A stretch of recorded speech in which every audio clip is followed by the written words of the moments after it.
கபாலீஸ்வரர் கோவில் குளக்கரையில் திரண்ட நூற்றுக்கணக்கான பக்தர்கள் மறைந்த மூதாதையர்களுக்கு திதி கொடுத்தனர்.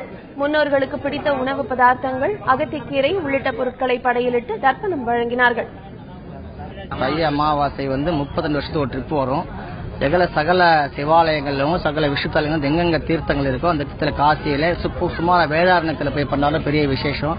இன்னைக்கு இந்த கபாலீஸ்வரர் குளத்துல பண்ற இந்த தை அமாவாசை தன்னுடைய முன்னோர்களுக்கு அவருடைய ஆசீர்வாதம் இருக்கணும், அவருடைய புத்திர பௌத்திர எல்லாம் நல்லபடியா சௌக்கியமா செய்யறவர் தான் இது ஒரு தர்ப்பணம். இது சென்னையை போன்று ராமேஸ்வரத்தில் குவிந்த லட்சத்திற்கும் மேற்பட்ட பக்தர்கள் அக்னி தீர்த்தத்தில் புனித நீராடினர்.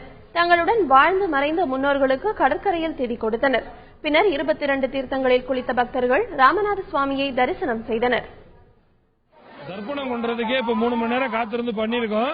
இந்த கூட்டம் ரொம்ப ஜாஸ்தி இருக்கு. கோயிலுக்குள்ள போயிட்டு எவ்வளவு நேரம் ஆக போகுதுன்னு தெரியல. சாயங்காலமே நிறைய கூட்டம், இப்ப கூட்டம் ஜாஸ்தி ஆகிக்கிட்டே இருக்கு. நேரம் ஆக ஆக ஆளுங்க வந்துகிட்டே தான் இருக்காங்க. மகோதய அமாவாசையை முன்னிட்டு நாகை மாவட்டம் கோடியக்கரை கடற்பகுதியில் லட்சக்கணக்கான பக்தர்கள் புனித நீராடி வருகின்றனர். இதுகுறித்து எமது செய்தியாளர் ஸ்ரீதர் தந்த தகவல்களை பார்க்கலாம். மகோதய அமாவாசை பெருவிழா நாகை மாவட்டம் கோடியக்கரை ஆதிசேது என்னும் கடலில் லட்சக்கணக்கான பக்தர்கள் இன்று குவிந்து அந்த பகுதியில் மூதாதையர்களுக்கு தர்ப்பணம் செய்து வருகின்றனர். இதற்காக தமிழகத்தில் பல்வேறு பகுதியிலிருந்து வந்திருக்கும் மக்கள் கடை கோடி என அழைக்கப்படும் நாகை மாவட்டம் அந்த கோடியக்கரை கடலில் தற்போது மூதாதையருக்கு தர்ப்பணம் செய்து வருகிறார்கள். இதற்காக அந்த மூதாதையர்களுக்கு என்னென்னலாம் பிடிக்குமோ அந்த பொருட்களை வைத்து இந்த பகுதியில் அவர்களுக்காக கடலில் நீராடி பின்னர் கடலில் அவர்களுக்கு பிடித்த அந்த பொருட்களை வைத்து தர்ப்பணம் செய்து வருகிறார்கள். இதற்காக பல்வேறு பகுதியிலிருந்து வந்த மக்களின் பாதுகாப்பை கண்காணிப்பதற்காக நாகை மாவட்ட காவல்துறை கண்காணிப்பாளர் அபினவகுமார் தலைமையிலான 2500க்கும் மேற்பட்ட போலீசார் அந்த பகுதியில் பாதுகாப்பை பலப்படுத்தியுள்ளனர்.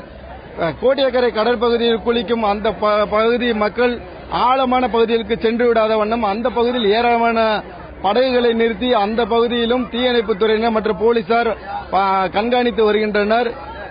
நாகை மாவட்டம் இந்த கோடியக்கரை மற்றும் வேதாரண்யம் பகுதியில் இன்றைக்கு லட்சக்கணக்கான பக்தர்கள் அதிகாலை முதலே இந்த பகுதிக்கு வந்து கடைகோடியான கோடியக்கரை கடற்பகுதியில் அவர்கள் தர்ப்பணம் செய்யும் காட்சி தற்போது நம்ம பார்த்து வருகிறோம்.